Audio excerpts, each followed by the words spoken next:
Hello friends, स्वागत है आपका आपके अपने YouTube channel Saraswati English classes में। मैं समीर सिंह लेकर आया हूँ आज आपके लिए जॉन मिल्टन के द्वारा लिखा गया एक बेहतरीन एपिक पैराडाइज लॉस्ट।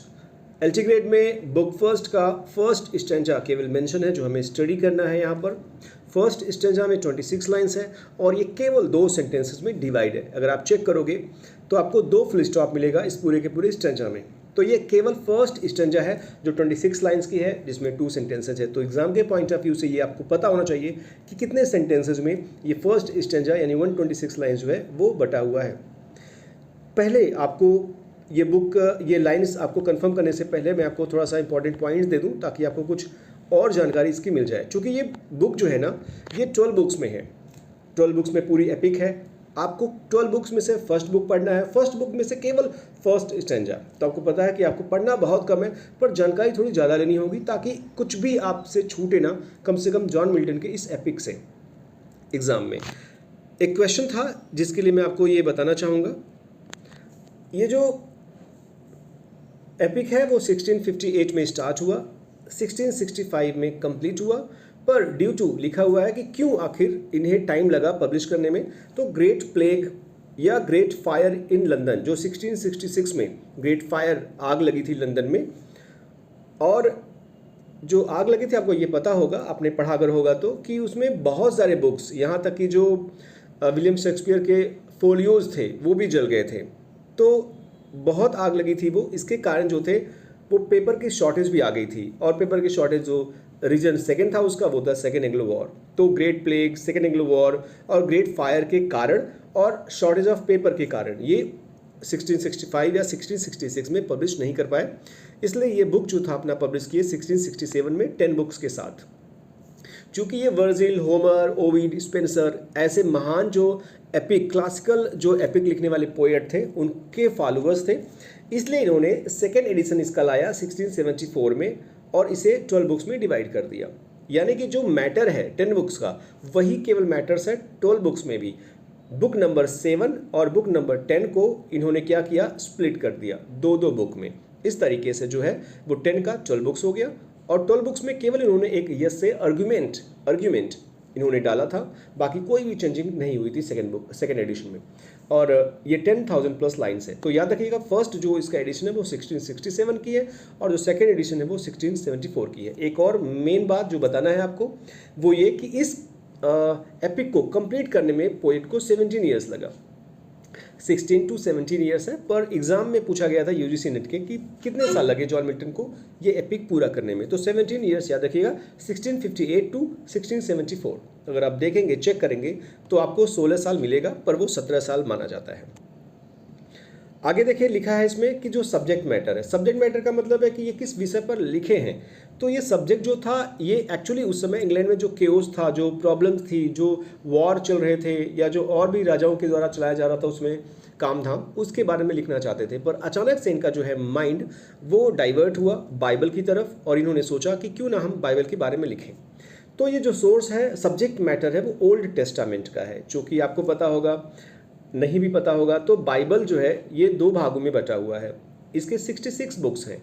बाइबल में 66 बुक्स हैं। ये 2 पार्ट में डिवाइडेड है, ओल्ड टेस्टामेंट और न्यू टेस्टामेंट। ओल्ड टेस्टामेंट में 39 बुक्स हैं और न्यू टेस्टामेंट में 27 बुक्स हैं। तो ओल्ड टेस्टामेंट का जो फर्स्ट बुक है जिसका नाम है जेनेसिस, GENESIS, जेनेसिस, उसी सब्जेक्ट मैटर को लिया है हमारे महोदय जॉन मिल्टन ने अपने पूरे के पूरे पैराडाइज लॉस्ट में 12 बुक्स के लिए, 1 to 12।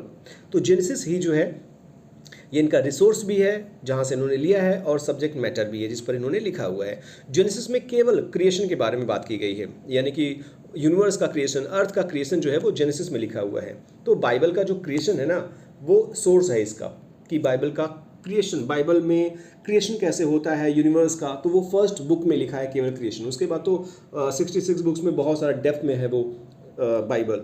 और इसका जो प्राइमरी सोर्स है जहाँ से लिया गया है ये पैराडाइज लॉस्ट वो है कैडमॉन्स का पैराफ्रेज जो कि 1655 में पब्लिश हुआ था। एक और बात ये है सीनोपेन, यानी बहुत सारे एग्जाम में पूछा जाता है कि सेटिंग क्या है इस एपिक की या पोएम की, या सीन क्या है। सेटिंग भी आपको बताई जाएगी कुछ देर बाद, पोएम को ख़त्म करने के बाद लास्ट में। वीडियो थोड़ा लेंदी हो सकता है क्योंकि मैं डिटेल में जाना चाहूँगा। ताकि कुछ भी छूटे ना आपसे एग्जाम के पॉइंट ऑफ व्यू से। सीन ओपन जो होता है वो हेल में होता है, यानी कि ये पोएम जो है वो एक इन्वर्जन है। इन्वर्जन आप अगर 2018 के पेपर उठाकर देखेंगे तो आपको उसमें जॉन मिल्टन का क्वेश्चन मिलेगा पैराडाइज लॉस्ट से। उसमें लिखा हुआ है कि पैराडाइज लॉस्ट जो है वो किस प्रकार का एपिक है, तो आपको मिलेगा कि वो मिल्टन का इन्वर्जन है। इन्वर्जन क्या होता है? इन्वर्जन जो होता है, ये स्पेलिंग इसकी है INVERSION, वो एक प्रकार से उलट होता है, अलग होता है। वो स्टोरी जो होती है वो स्टार्टिंग से स्टार्ट नहीं होती है, वो बीच से शुरू होती है। बीच से या अंत से शुरू होने वाले स्टोरी या पोएम को इन्वर्जन कहा गया है।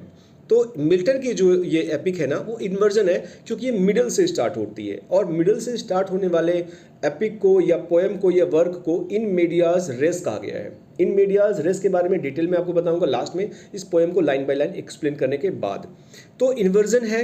इन्वर्जन क्यों है? क्योंकि मैंने आपको बताया कि ये मिडल से शुरू होगा। बहुत सारे मूवीज़ में आपने देखा होगा कि बहुत सारे मूवीज़ जो है वो स्टार्टिंग से न शुरू होकर के मिडल से शुरू होता है या लास्ट से शुरू होता है कि हीरो मर चुका है और अब आपको कहानी जो है हीरो खुद बताएगा अपने पैदा होने से लेकर के मरने तक का घटना, या जो नरेटर होगा उस मूवी में या जो स्पीकर होगा उस मूवी में, जो प्रोटेगोनिस्ट होगा वो आपको बताएगा, सुनाएगा फ्लैशबैक के द्वारा, याद करके कि कैसे कैसी घटनाएं हुई और यहाँ तक हम कैसे पहुँचे। तो ये एक इन्वर्जन है। ये कहानी जो है वो हेल से शुरू होती है। हेल में सैटर्न और उसके जो फॉलन एंजल्स हैं उनको फेंक दिया गया है, चूँकि ये सब जो थे वो हेवन में रहा करते थे, गॉड के साथ रहा करते थे, लेकिन इनके कारनामे इतने जो नापाक थे जिनके कारण इनको नीचे भगवान ने फेंक दिया। तो हेल से शुरू होगी। अब ये सैटर्न फॉलन एंजल जो है वो रिबेल करेंगे, विद्रोह करेंगे और बदला लेने की कोशिश करेंगे हेवन में गॉड से, या son of God. Son of God Jesus को कहा गया है, ईसा मसीह को कहा गया है। हम चलते हैं अब लाइन बाय लाइन एक्सप्लेन करने, फिर आपको नीचे जो मैंने लिखा है डिवाइसेस और बाकी सब के बारे में वो आपको डिटेल में बताऊंगा। लाइन बाय लाइन हम शुरू करते हैं इस पोएम को। ध्यान दीजिएगा, बहुत इंपॉर्टेंट ही ये आपका पोएम है। और एक बात और मैं यहाँ लिख देना चाहूँगा, इस पोएम में या इस एपिक में 3 प्लेसेस डिस्क्राइब किए गए हैं। फर्स्ट जो है वो है heaven, house of God. Second जो है वो है हेल, जिसमें सैटर्न और बाकी सब जो बैड एविल्स थे, जो बैड एंजल्स थे, उनको फेंक दिया गया है। और जो थर्ड है वो है पैराडाइज। पैराडाइज सुन करके आपको ऐसा ना लगे कि पैराडाइज ही हेवन होता है या हेवन ही पैराडाइज होता है, ये दोनों बिल्कुल अलग हैं। पैराडाइज जैसे कि आप अर्थ पर कोई ऐसी जगह होती है जहां आप कहते हो कि ये पृथ्वी का स्वर्ग है, या जैसे इंडिया का स्वर्ग आप कश्मीर को कहते हो, या वर्ल्ड का, यूनिवर्स का जो स्वर्ग है वो स्विट्जरलैंड आप कहते हो, वो पैराडाइज है, वो हेवन नहीं है। क्योंकि हेवन हम जो है ये मानते हैं कि वो आसमान में है, आकाश में है, जहाँ देवी देवता या भगवान रहते हैं। इंसान जहाँ रहते हैं वहाँ हेवन हो ही नहीं सकता, वो केवल पैराडाइज हो सकता है। तो जो थर्ड प्लेस है वो पैराडाइज है। पैराडाइज का जो दूसरा नाम है वो है garden of Eden. Garden of Eden, तो गार्डन ऑफ ईडन कह सकते हो आप, पैराडाइज कह सकते हो आप। ये दोनों प्लेस हैं कहाँ?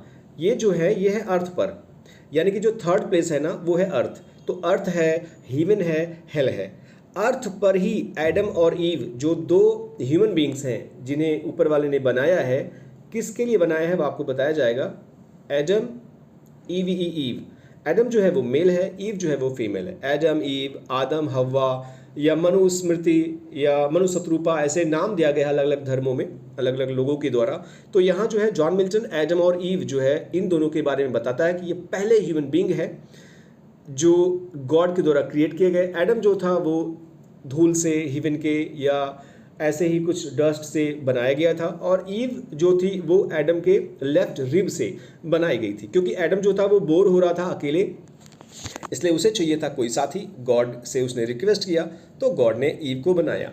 तो इस तरीके से 2 जो ह्यूमन बींग हैं वो इस समय पैराडाइज में रहते हैं, और वो गार्डन ऑफ ईडन है जो कि अर्थ पर है। अर्थ पर एक स्वर्ग कह सकते हो आप, वहाँ पर ये रहते हैं।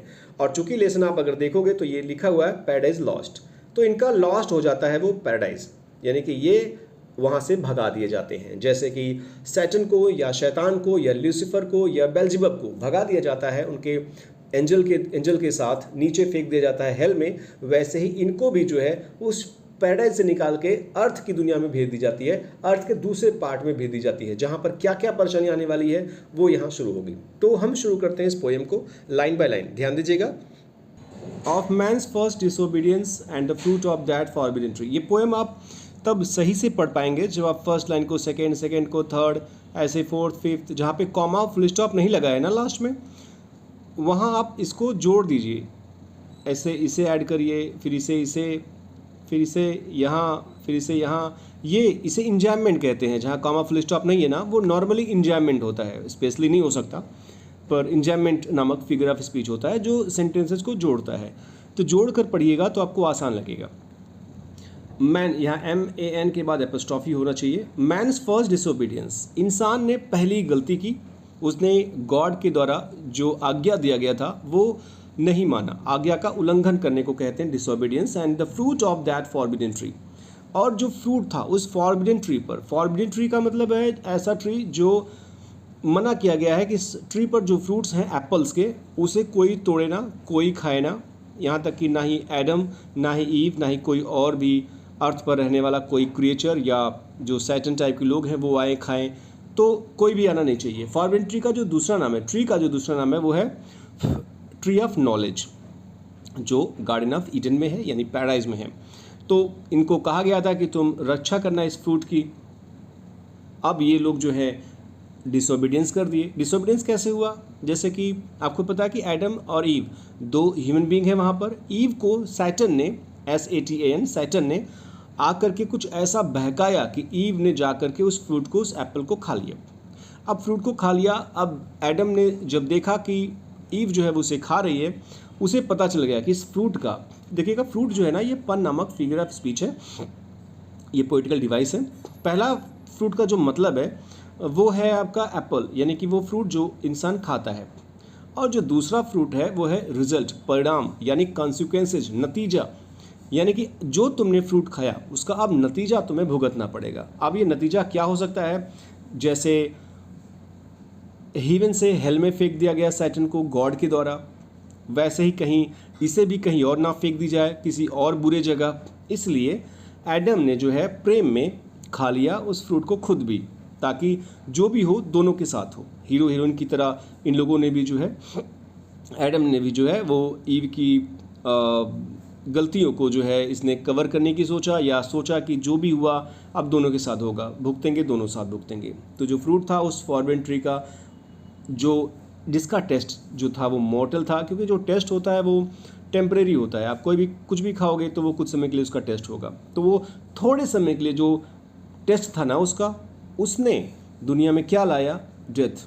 और दुनिया में क्या आया? हमारे लिए वो आया। यानी कि अब पहली बार डेथ होगा और कष्ट होगा। इसके पहले कहीं कोई कष्ट नामक चीज़, डेथ नामक चीज़ एग्जिस्ट नहीं करती थी वर्ल्ड में, क्योंकि गॉड जो थे वो हेवन में रहा करते थे, बाकी सब जो एंजल्स थे वो भी हेवन में थे, और डेथ नामक कोई चीज़ नहीं थी, उन्हें कोई कष्ट नहीं था। लेकिन पहली बार इनके इस जीव के कारण, इस टेस्ट लेने के कारण जो है इनको मृत्यु और कष्ट, और यहाँ तक कि इनको लॉस होगा ईडन का, क्योंकि अब ईडन भी इनको छोड़ना पड़ेगा, पैराडाइज भी इनको छोड़ना पड़ेगा। तो ये बहुत सारे कंसिक्वेंसेस भुगतने पड़े इन दोनों को, एडम और ईव को। और ये तब तक भुगतेंगे टिल वन ग्रेटर मैन, जब तक एक महान आदमी नहीं आ जाता। ये महान आदमी कौन है?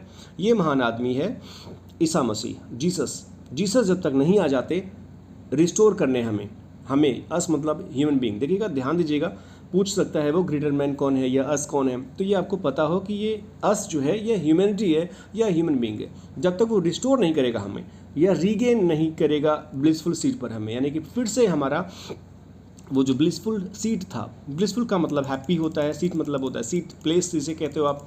लेकिन यहाँ पर जो ब्लिसफुल सीट है वो है ईडन या हेवन। या तो हमें ईडन में लेकर जाएगा यानी मानवों को, और या तो हेवन में लेकर जाएगा। ये तब होगा जब वो महान आदमी आएगा और हमें हमारा स्थान देगा, जो हमारा स्थान होना चाहिए। इसके लिए वेट करना पड़ेगा इन्हें। और अभी तक कहते हैं कि क्रिश्चियनिटी में कि अभी तक वे वेट कर रहे हैं कि जीसस आएंगे और हमें रिस्टोर करेंगे। अब जो है 6th लाइन में पहली बार ऐसा है, यहाँ ध्यान दीजिएगा कि सिंग हेवनली म्यूज। अब यहाँ पर इन्वोक करता है मिल्टन। इन्वोक का मतलब क्या होता है? इन्वोक का मतलब होता है आवाहन करना, जैसे बहुत सारे मूवीज़ में जो है या बहुत सारे जो सोखा ओझा होते हैं वो आवाहन करते हैं किसी देवी का या किसी देवता का पर्टिकुलर, उसके बाद वो अपना काम शुरू करते हैं।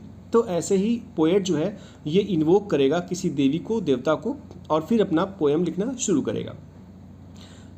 और एक और चीज़, नॉर्मली जो उस समय ओविड, वर्जिल या होमर या स्पेंसर जो क्लासिकल पोएट्स हुआ करते थे, ये लोग जो थे वो नॉर्मली म्यूजेस को इन्वोक करते थे। म्यूजेस कौन थी?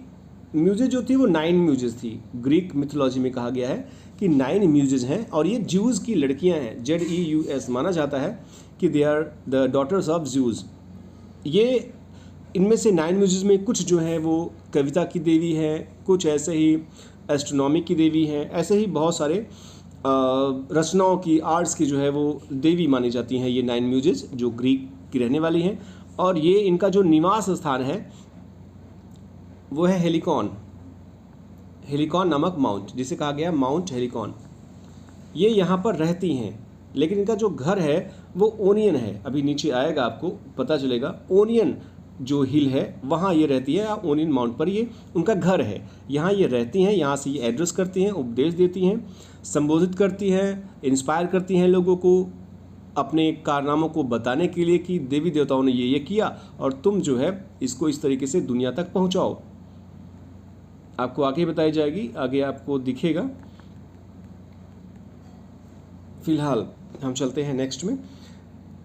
तो ये इन्वोक करते हैं हेवनली म्यूज को। एक और बात, जो वर्जिल या स्पेंसर या होमर यूज किया करते थे जिस म्यूज को बुलाने के लिए, ये उस म्यूज को, जो नॉर्मल म्यूज हुआ करती थी, उनको नहीं बुलाए हैं, यानी कविता की देवी को नहीं बुलाया है इन्होंने जो इन्वोक किया है, जो आह्वान किया है, वो हिवेनली म्यूज को किया है। हिवेनली म्यूज का मतलब यहाँ पे है Holi spirit, Holi spirit, SPIRIT, spirit.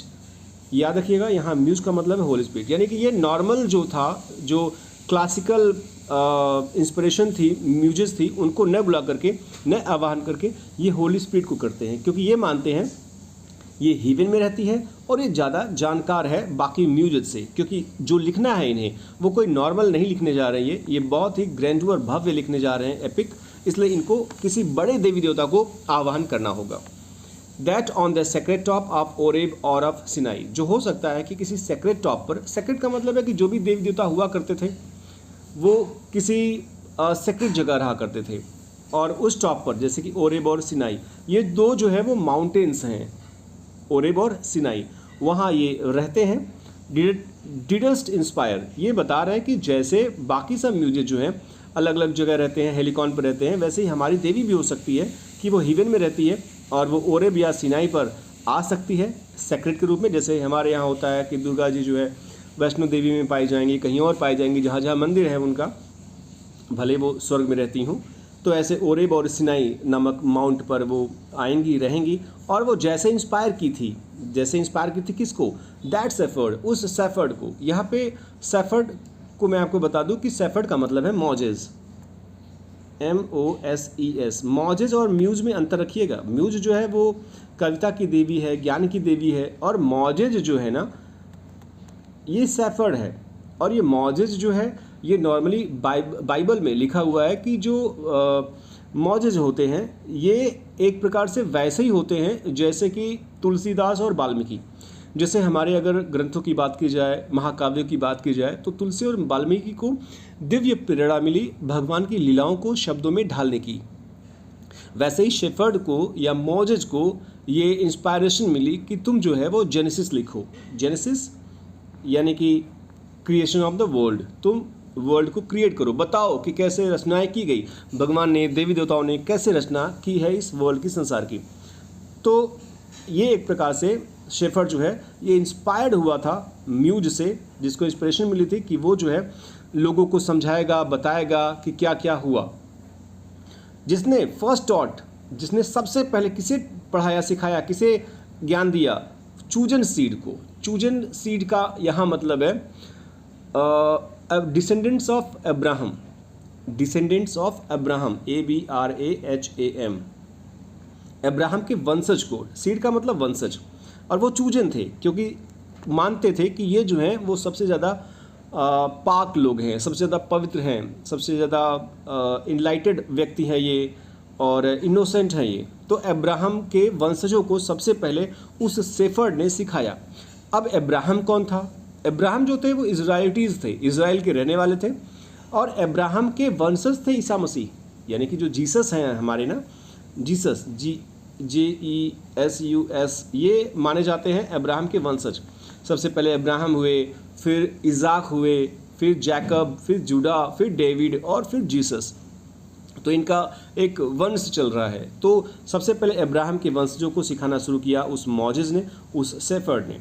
अब कैसे शुरू हो रहा है, रचना कैसे हो रही है, कैसे ये यूनिवर्स बना, इसके बारे में बताया जा रहा है आपको। इन द बिगनिंग, शुरुआत में, मतलब कैसे क्रिएट की गई ये यूनिवर्स, उस समय how the heavens and earth rose out of chaos, कैसे हेवन बना, कैसे अर्थ बना, वो भी उस केओस से निकल करके। केओस का मतलब हो हल्ला, परेशानियों, तकलीफ़ों के बाद कैसे हेवन बना, कैसे अर्थ बना।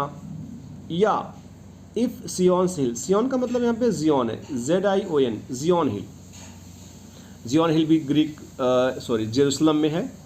तो ज़्यादातर यहाँ पर जो बातें हो रही हैं वो जेरूसलम, क्योंकि जीसस जो थे वो जेरूसलम के ही थे। जेरूसलम या ग्रीक या इज़राइल के ही बारे में बात हो रही है। तो या जियोन हिल डिलाइट दी मोर, या जियोन हिल पर बैठ करके तुम उपदेश दोगी जो तुम्हें अच्छी लगती है, डिलाइट करती है। दी जो है वो आर्केइक वर्ड है, दी, दाऊ, दाई, दाइन, ये यू योर का एक फॉर्म है, तुम तुम्हारा का। और ये जो तुम तुम्हारा यूज हो रहा है वो होली स्पिरिट के लिए हो रहा है कि तुम्हें ज़्यादा पसंद है, वहाँ से तुम भी हमें उपदेश दोगी, इंस्पायर करोगी, और मैं भी जो है शुरुआत से लिखना शुरू करूँगा। एंड सिलोवास ब्रुक, सिलोवास ब्रुक जो है ये भी जो है वो जेरूसलम में है। दैट फ्लोड, ब्रुक का मतलब होता है एक बहती हुई धारा, नदी की बहती हुई धारा, सिलोवा की। That flowed fast by the Oracle of God, यहाँ बताया जाता है कि वो जो ब्रुक है ना, वो जो धारा है नदी की, वो बहती है। फ्लोड मतलब बहती है, फास्ट मतलब close, by the Oracle of God. Oracle का मतलब होता है वर्ड्स, वर्ड्स का मतलब होता है भविष्यवाणी। गॉड का जो वर्ड होता है वो भविष्यवाणी होती है, और गॉड ने जहाँ वर्ड दिया होता है वहाँ लोग मंदिर बना देते हैं। जैसे सारनाथ में मंदिर बनाया गया, गौतम बुद्ध ने कहीं उपदेश दिया, वहाँ मंदिर बन गया, तो इस तरीके से मंदिर बन जाती है। तो यहाँ ओरेकल ऑफ गॉड का मतलब होता है मंदिर। तो वो जो धारा है ना वो बहती है मंदिर से हो करके। आई देंस इन्वोक दाई एड, अब ये कहते हैं कि ऐसे ही मैं भी जो है वो तुम्हें इन्वोक करता हूँ, आवाहन करता हूँ। दाई माने योर, एड माने हेल्प, कि तुम मेरी सहायता करो मेरे इस एडवेंचरस सॉन्ग में। यानी ये शुरुआत से जैसे हेवेंस और हेल बनाया गया, तुम कहीं से बैठ करके, चाहे जियोन हिल पर बैठो, चाहे हेवन में रहो, चाहे कहीं भी रहो, जिस भी तरीके से तुमको पसंद आए, तुम जो है अब मुझे मेरे सॉन्ग में, यानी कि मेरे एपिक में मेरी सहायता करो ताकि मैं ये लिखूं। आगे ये कहना चाहते हैं, लिखा है इसमें कि जो इनका क्रिएशन है ना, जो ये एपिक है, वो कोई मिडल फ्लाइट नहीं पकड़ेगा। That with no middle flight, यानी ये बंदा कहना चाहता है कि जैसे यहाँ SOAR है, इसे प्रोनाउंस करते हैं सौ के रूप में, सौ, शोर नहीं, सौ। शोर मतलब होता है, यानी सौ मतलब जो होता है वो होता है हवा में बहुत तेज़ी से उड़ना। तो मैं जो उड़ूंगा हवा में ना, ये मेटाफर है, मैं जो उड़ूंगा हवा में ना वो मिडिल फ्लाइट नहीं पकड़ूंगा, मैं हाई फ्लाइट पकड़ूंगा। मैं नॉर्मल पक्षियों की तरह, जो बर्ड्स होते हैं वो कुछ ऊंचाई पर नहीं उड़ूंगा, मैं ईगल की तरह बहुत ऊपर उड़ना चाहता हूँ। और चूंकि बहुत ऊपर उड़ना चाहता हूँ, वो भी कितना ऊपर, लिखा है अबव द ओनियन माउंट। ये ओनियन माउंट ही है जो होम है उन म्यूजेस का। तो ओनियन माउंट के ऊपर उड़ना चाहता हूँ, मतलब मैं सरपास करना चाहता हूँ वो क्लासिकल पोएट्स को, क्योंकि क्लासिकल पोएट्स ओनियन माउंट पर रहने वाली किसी देवी का जो इंस्पिरेशन होता था उसको लिखा करते थे, लोगों को बताया करते थे, या माउंट हेलिकॉन पर रहने वाली देवी के इंस्पिरेशन को वो लिखा करते थे, बताया करते थे। लेकिन मैं उस माउंटेन पर रहने वाले देवी देवताओं या उस पर लिखने वाले जो क्लासिकल पोएट्स थे उनसे भी ऊपर जाना चाहता हूँ।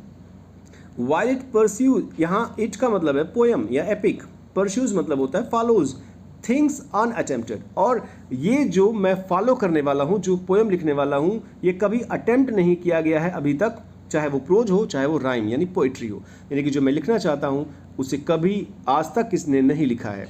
तो मैं ऐसी रचना करने वाला हूँ जो बहुत ग्रैंडोर होगा, भव्य होगा, शानदार होगा। मिडल फ्लाइट नहीं पकड़ूंगा मैं हाई फ्लाइट पकड़ूंगा। मैं नॉर्मल बर्ड की तरह काम नहीं करूंगा, मैं ईगल की तरह काम करूंगा। मैं ओनियन माउंट के ऊपर तक सरपास करूंगा।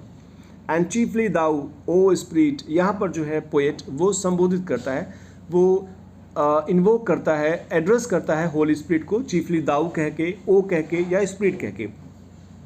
दैट डज प्रेफर, कहता है कि तुम इतनी अच्छी हो ना कि तुम प्रेफर करती हो बिफोर ऑल टेम्पल्स, तुम मंदिरों को नहीं प्रेफर करती हो, तुम प्रेफर करती हो अपराइट हार्ट और प्योर को, यानी कि प्योर हार्ट और अपराइट हार्ट को तुम प्रेफर करती हो। जैसे नॉर्मल आपने देखा कि ओरेकल ऑफ गॉड, यानी कि टेम्पल से बह रहा है, टेम्पल के बगल से बह रहा है पानी, ये उपदेश दिया जा रहा है म्यूजिक के द्वारा। लेकिन जो तुम हो, जो होली स्पिरिट हो ना, तुम इतनी शानदार हो कि तुम मंदिर के बजाय तुम दिल को या हार्ट को या उसके प्योरिटी को ज़्यादा प्रेफर करती हो। तो तुम्हें मंदिर की ज़रूरत नहीं है, तुम्हें फिजिकल मंदिर की ज़रूरत नहीं है जैसे नॉर्मल देवी देवताओं को ज़रूरत पड़ती है। तुम कहीं से भी दिल में आकर के, अगर दिल किसी का साफ है, मन चंगा तो कठौते में गंगा वाली यहाँ बात हो रही है कि अगर मन साफ है, दिल साफ है, तो मंदिर की ज़रूरत नहीं है। आप कहीं से भी उपदेश पा सकते हो किसी भी देवी देवता का। तो यहाँ कहा जा रहा है कि चूँकि तुम हार्ट अगर प्योर है तो उसको संबोधित करती हो, एड्रेस करती हो, इंस्पायर करती हो, तो अब मुझे इंस्ट्रक्ट करो। फार, क्योंकि दाउ नो, यू नो, क्योंकि तुम जानती हो, though from the first was present, क्योंकि तुम ही थी जो सबसे पहले प्रेजेंट थी, उपस्थित थी। कब प्रेजेंट थी? जब ये वर्ल्ड की रचना हो रही थी, जब वर्ल्ड बन रहा था, जब क्रिएशन हो रही थी, जब सारे के सारे जगह पर केवल पानी ही पानी था, तो केवल तुम थी उस समय मौजूद थी और तुम्हें पता है सब कुछ। तो तुम मुझे बताओ और मैं रचना करूँ। With mighty wings out spirit, यहाँ पर बताया जा रहा है, पोएट जो है वो होली स्पिरिट को कंपेयर कर रहा है एक ऐसे बर्ड्स की जो अपने विंग्स को आउट स्पिरिट की हुई है, लाइक डव। सिमली नामक फिगर ऑफ स्पीच, मेटाफर से सिमली यहाँ चेंज हुआ है। ऊपर जो है वो मेटाफर यूज किया गया है, मानो कि वो एक बर्ड हो, जो देवी हैं, जो होली स्पिरिट है, वो ऐसे अपने पंखों को फैलाई हुई हैं जैसे कि एक डव जब बैठ जाती है, वो साइड्स मतलब यहाँ बैठ जाती है। ब्रूडिंग, जैसे ब्रूड करती हैं, सेती हैं अपने अंडों को, जैसे मुर्गियाँ अपने अंडों को सेती हैं, डव अपने अंडों को सेती है, वैसे ही वो देवी जो है वो बैठ जाती हैं उस विशाल एबिस पर। एबिस मतलब होता है खाई, क्योंकि जब रचना हो रही थी इस ब्रह्मांड की, इस यूनिवर्स की, इस अर्थ की ना, तो वो पूरा का पूरा बताया जाता है कि वो खाई था, नीचे समुद्र था, पानी था और खाई भरा हुआ था, केवल कुछ और नहीं था वहाँ पर। तो खाई के ऊपर, जो विशाल खाई था, उस पर वो अपने पंखों को फैला के बैठ गई थी, मानो कि वो उससे से रही हो, वो अंडा है उसे से रही हो और अब उसमें से चूजा निकलेगा, यानी कि अब उसमें से निर्माण होगा, क्रिएशन होगा वर्ल्ड का। और लिखा है एंड मेड इट प्रेग्नेंट, और मानो कि इसे वो प्रेग्नेंट कर दी हूँ, उस एबिस को प्रेग्नेंट कर दी हूँ।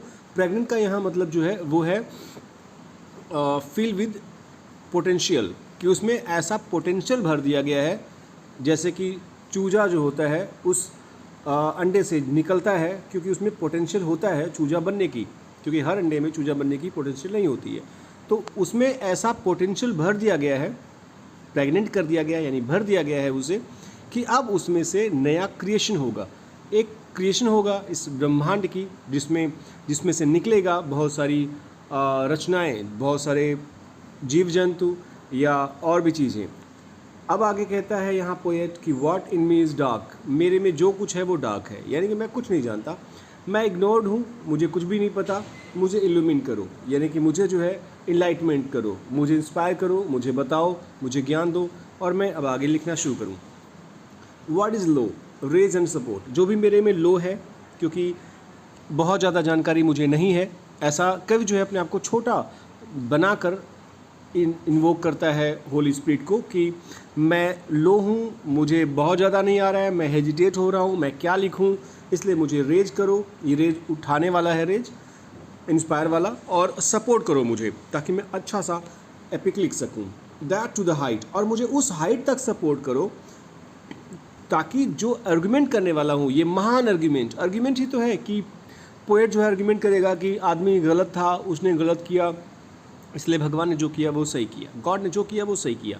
ये आर्ग्यूमेंट है। तो ये जो महान आर्ग्यूमेंट है या जो महान एपिक है, इसको लिखने के लिए मुझे उस महान हाइट तक जाना होगा, और वो हाइट मुझे तब मिलेगा जब तुम मुझे सपोर्ट करोगे, क्योंकि मैं अभी लो हूँ, अभी उस हाइट तक नहीं पहुँच सकता, मेरी नॉलेज उतनी नहीं है। आई मे असर्ट इटर्नल प्रोविडेंस। यहाँ पोएट कहता है कि मैं असर्ट करूँगा इटर्नल प्रोविडेंस को। इटर्नल का मतलब होता है एवरलास्टिंग, जो परमानेंट रहता हो। प्रोविडेंस का मतलब होता है गॉड्स विल, गॉड की जो इच्छा है मैं उसको लोगों को बताऊंगा, आगे लेकर के जाऊंगा। वो इटर्नल है, हमेशा रहने वाली है, ख़त्म नहीं होने वाली है। मैं इस बात पर जो है वो जोर दे के बोलता हूँ, और मैं आगे जो है जो भी गॉड ने किया है उसको जस्टिफाई करता हूँ कि जो भी वेज हैं, तरीके हैं गॉड के मैन के प्रति, जो भी किया गॉड ने मैन के लिए, उसको पैराडाइज में रखा, फिर निकाल करके पैराडाइज से बाहर कर दिया, वो बिल्कुल सही है। तो इस तरीके से जो है ये जस्टिफाई करेगा पोएट मिल्टन कि जो गॉड ने किया वो सही किया, जो मैन ने किया वो गलत किया। इस तरीके से इंस्पायर किया गया होली स्पिरिट के द्वारा, और अब ये बंदा लिखना शुरू करेगा। यानी कि अभी जो 26 लाइन्स थे वो एक प्रकार से एक इन्वोकेशन है होली स्पिरिट का कि मुझे ज्ञान दो, मुझे बताओ मैं कैसे लिखूँ, मैं कैसे इस पोएम की रचना करूँ, इस एपिक की रचना करूँ। हम चलते हैं कुछ इंपॉर्टेंट पॉइंट्स जो पीछे छूटा था उसके बारे में बात करते हैं। यह है लिटरेरी डिवाइसेस एंड स्टाइल्स। यहाँ मैं थोड़ा जल्दी चलूँगा ताकि आप जल्दी इसे कवर कर लें।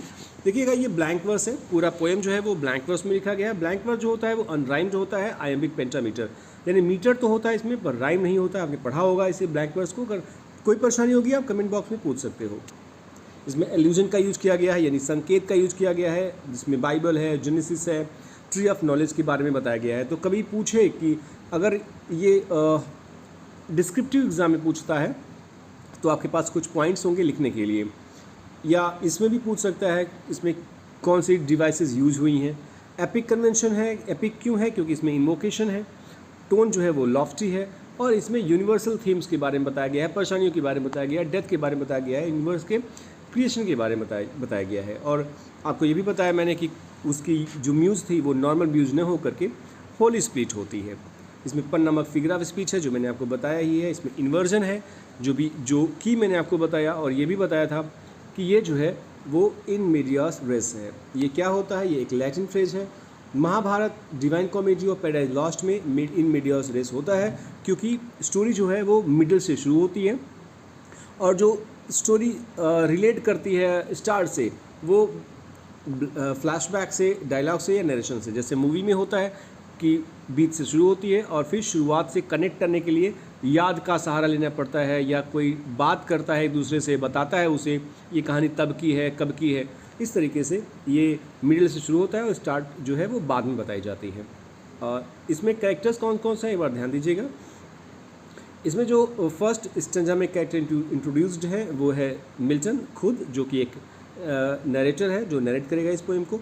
होली स्पिरिट जिसको इन्वोक किया गया है। एडम और ईव इनडायरेक्टली इसमें लिखे हुए हैं क्योंकि उन्हीं पर ये डिपेंड है रचना जो हो रही है। सैटर्न जो है वो एक इन्फर्नल सर्पेंट है, यानी कि नर की सांप है, जो सांप बन करके ईव के कान में कुछ कहता है, ईव को बताता है, प्रवोक करता है, और ईव जो है वो मजबूर होती है, या यूँ कहे कि ईव जो है मंत्रमुग्ध हो जाती है सरपेंट की बातों से और वो खा लेती है उस फ्रूट को। तो ये सैटर्न यानी शैतान है। शैतान को ही रियल हीरो कहा गया है। सरपेंट यानी सैटर्न को ही बहुत सारे पोएट्स के द्वारा, जैसे पी बी शेले, विलियम ब्लैक, यहाँ तक कि जॉन ड्राइडन ने भी उसे रियल हीरो बोला है। एडम गॉड या सन ऑफ गॉड को उसने नहीं बताया है कि ये हीरो है, बल्कि रियल हीरो सैटर्न है। बहुत सारे कोट्स हैं जो बहुत सारे राइटर्स ने लिखा है पैराडाइज लॉस्ट के बारे में, उसके कैरेक्टर्स के बारे में, या यहाँ तक कि मिल्टन के बारे में भी लिखा है। अगर आपको कोट्स चाहिए, मिल्टन का बायोग्राफी चाहिए, या कुछ और पूछना है तो कमेंट बॉक्स में कमेंट जरूर कीजिएगा। तब तक अपना ख्याल रखिए, पढ़ते रहिए। मिलते हैं नेक्स्ट वीडियो में कुछ और वीडियोज़ के साथ।